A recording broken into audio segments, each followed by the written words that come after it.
What's good, y'all? Dr.Trehunna. Just got back from my vacation, so I just want to let you know that if you was somebody who actually reached out and said happy birthday, Trey, thank you. I really appreciate it. From the bottom of my heart, it means a lot to me, you know, especially for my 30th.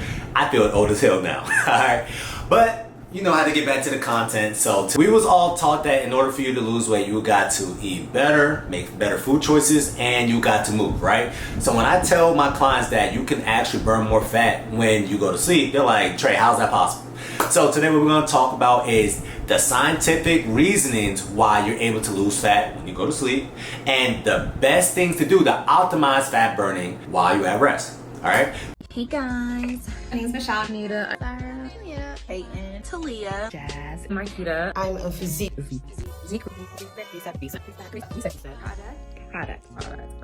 Product. Period.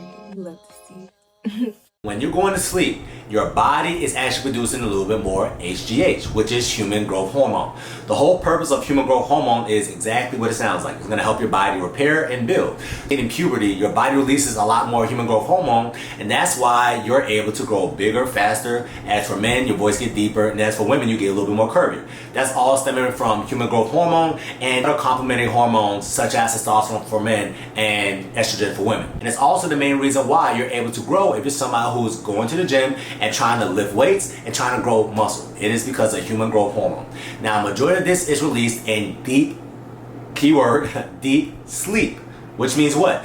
You need to go to sleep. So if you're somebody who naturally likes to be up until 1 o'clock in the morning, you're going to be somebody who A, either has problems losing weight, or B, has problems gaining muscle, and that's because you're interrupting your body's natural process of releasing human growth hormone. So with that being said, tip number 1, if you're somebody who naturally likes to work out late at night, that is one of the main reasons why you're not able to sleep.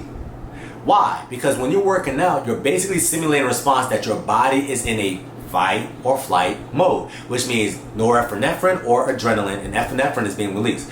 Now your body's in some sort of a stress state. You get back into your house, you're taking a little shower, and you just hop in bed thinking about to go to sleep, you played yourself. Alright? So it will be in your best interest if you're somebody who's trying to lose fat faster or gain more muscle faster. Everything is about efficiency over here. You need to prioritize sleep. In order for you to prioritize sleep, that means you need to work out a little bit earlier. So I always tell my clients it is preferred for you to work out before 8 p.m. And the main reason why is because the average person goes to sleep, or at least are in the bed, around 10 o'clock, 11 o'clock, okay? So you need to make sure that you're in the bed by 10 o'clock, 11 o'clock. And that actually goes with a point number 2.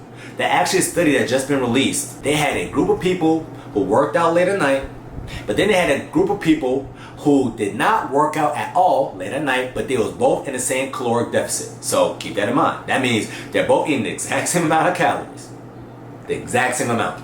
Believe it or not, they both lost the same amount of weight. So the exact same amount.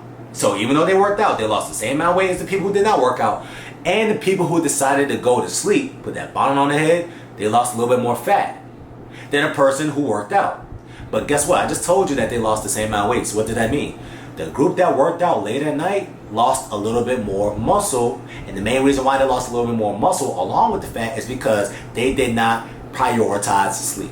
So ladies and gents, it's in your best interest to make sure you prioritize sleep. That way you can get the most benefits out of the HGH spike that you receive in deep sleep, okay, or non-REM sleep. If you want to lose a little bit more fat while you're at rest, you need to make sure that you're not eating late at night. So when you're eating, right, your body's going to produce a little bit of insulin. When you eat carbs, your body's going to produce the most amount of insulin. And when you eat some protein, your body's going to produce a little bit amount of insulin. About half the amount of insulin that if you ate some carbs, right? When you're eating fat, that's going to produce a very negligible amount of insulin. Okay, so you have nothing to worry about. But a lot of people late at night, what type of food do they naturally crave? We're craving chips. We're craving ice cream. We're craving cookies and candies, baked goods, etc. These things are going to spike your insulin way high, right? And when insulin is high, your body cannot liberate any body fat. Insulin is the storage hormone. So if your body cannot liberate any body fat because insulin is high, your body cannot release any body fat, which means what? You're asleep, but your body's still not burning any body fat.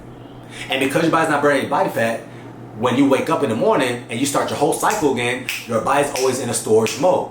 You want to basically make sure that you didn't put no food in your mouth 3 hours before you go to sleep. So if you're somebody who naturally nods off around 11 o'clock like me, then you need to make sure you have your last meal before 8. It will be ideal for you to be fasting 3 to 4 hours before you go to sleep.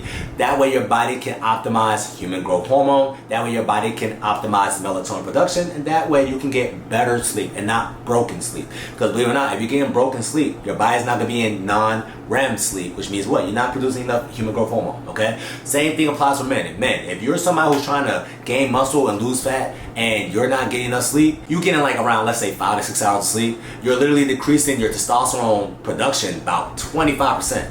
And you need that. So if you continue to do that, that's why you see people or men whose testosterone is at 300 milligrams or 400 milligrams. That is crazy, all right? So make sure you are prioritizing sleep if you want to lose weight and gain muscle. Tip number 3, which kind of goes with what I just said, try to follow some form of an intermittent fasting window. When you're doing intermittent fasting, your body time to repair itself, okay? There's a process called autophagy, which a lot of my clients already know, that after you go spurts of time without food, now your body can basically replace the old cells with new cells, okay? Autophagy means self-eating, which means all the tissues and cells and proteins are not doing this job. Your body's gonna take it and replace it with a new one that's gonna actually do its job. Our bodies is breaking down not because technically we're getting older, it's because our cells are not being replaced as fast and not being replenished as fast because we're never giving our body a time to rest. The main process in the human body that takes the most amount of energy to do is digestion.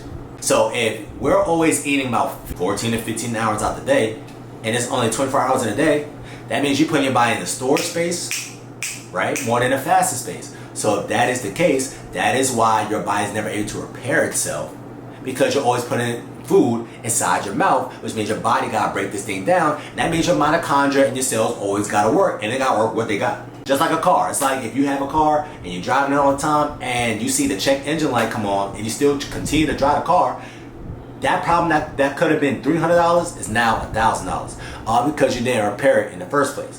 All right, so same thing applies to the human body. It'll be in your best interest to have sometimes a feasting and sometimes a fasting. All right, so follow some form of intermittent fasting window, and ideally, if you're somebody who is actually trying to learn more about it, the best type of window is earlier during the day.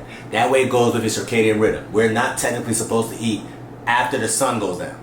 Okay? And oh y'all, we was all taught that intermittent fasting help you lose weight. There's a reason why HGH, or human growth hormone, is called the anti-aging hormone. If you want to look young, if you want to look refreshed, if you don't want to be tired all day long, if you want to be energized, it's in your best interest for your body to produce more human growth hormone. And the only way you can do that is if insulin is being a little bit lowered, and the only way insulin can be lowered is if you're not putting food in your mouth, especially highly processed foods or ultra processed foods. Your breads, your cookies, your pasta, your Doritos, your whatever comes in mind, your Pop-Tarts, your toaster strudels.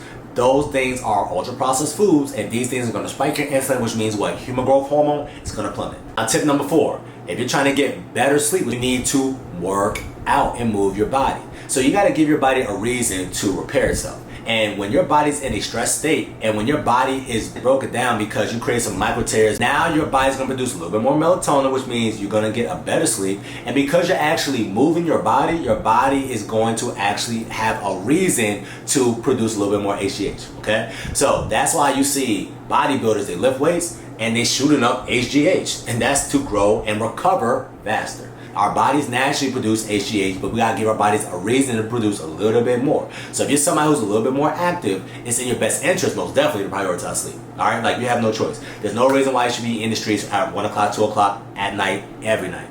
Okay? Make sure you prioritize sleep. Make sure that you actually move your body. And the days that you realize that you move your body is the days that you realize you get better sleep. I wonder why.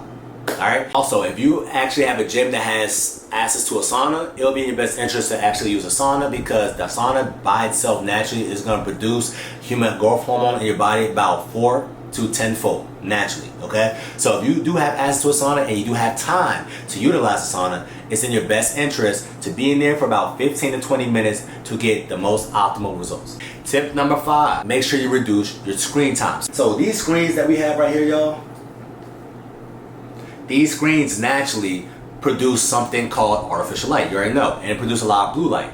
Now, the blue light, when your retina is receiving it, your brain is thinking that it's still daytime. When you're in a club setting, all the lights is off, there's music blaring, there's 1,000 people around you, but you're still nodding off. You yawning in the club, right? Especially if you're old like me, all right? But when you're in a bar with your girls or with your boys, and it's 2 o'clock, 3 o'clock, for some odd reason you check the time, you're like, oh, it is 2:30, 3 o'clock? Why am I still up like this? Think about it. In a bar setting, it is illuminated with light, okay? So the more artificial light you receive during the day, the more it's gonna hinder your sleep. So make sure that if you're somebody who just likes to, after work, lay down, probably have some chips, be on your phone, and you're on your phone for 1 hour, 2 hour, 3 hour, 4, stop doing that. Or the best thing you can do is if you have an iPhone or you have an Android, make sure you turn on the blue light filter around 8:30, 9:30. That's what I tell my clients. Make sure you put on your blue light filter at 9:30. And what your phone naturally is gonna do is, now it's 10:30 and you usually be able to watch 2 or 3 shows, you're actually nodding off, like you fighting to stay up. That's because your body's not receiving as much blue light and your body's getting the signal that, hey, we can start producing a little bit more melatonin because it's not daytime anymore. Everything happens for a reason in the human body. It's just about, are you aware of it and do you know why? All right. Last tip I got for you: if you're somebody who can tolerate carbs, make sure you're having better, keyword, better quality carbs later at night. All right. And the main reason why is because when you get some carbs in, now your body's able to produce a little bit more insulin. And if you're actually eating some protein, once again, all clients prioritize protein. There is a amino acid called tryptophan, and tryptophan is the precursor for serotonin, and serotonin is the precursor for melatonin. Right? And because insulin is being spiked, now you can actually get this tryptophan molecule, which is the biggest amino acid, inside the cell so your body can break it down. Long story short. All right. So if you are giving your body a little bit more better carbs, let's say like cottage cheese or kefir or yogurt, protein-based yogurt, y'all, Chobani Zero Sugar or Too Good yogurt, or even some, I don't know, some berries. Like I like to have berries or kiwis late at night. A little bit of watermelon. These are better quality carbs, and this is going to allow you to sleep better naturally. Alright? So, once again, ladies, carbs is not the devil. It's the quality of the carbs. You having some strawberries, it's totally different from you having some mangoes. You having some grapes, it's totally different from you having some blueberries or kiwis or peaches or watermelon. Make sure you do your research, and in order for you to do your research, you have to Google it one time. Once again, just to recap, make sure that you exercise during the day. Make sure you don't exercise too late, anytime before 8 p.m. Make sure you follow some form of intermittent fasting window. And last but not least, if you have access to a sauna, go ahead and use that. And make sure you reduce your screen time. Okay? That's your reset tip of the day. That's going to help you stay snatched all the time. Know it's summertime. Talk to you soon.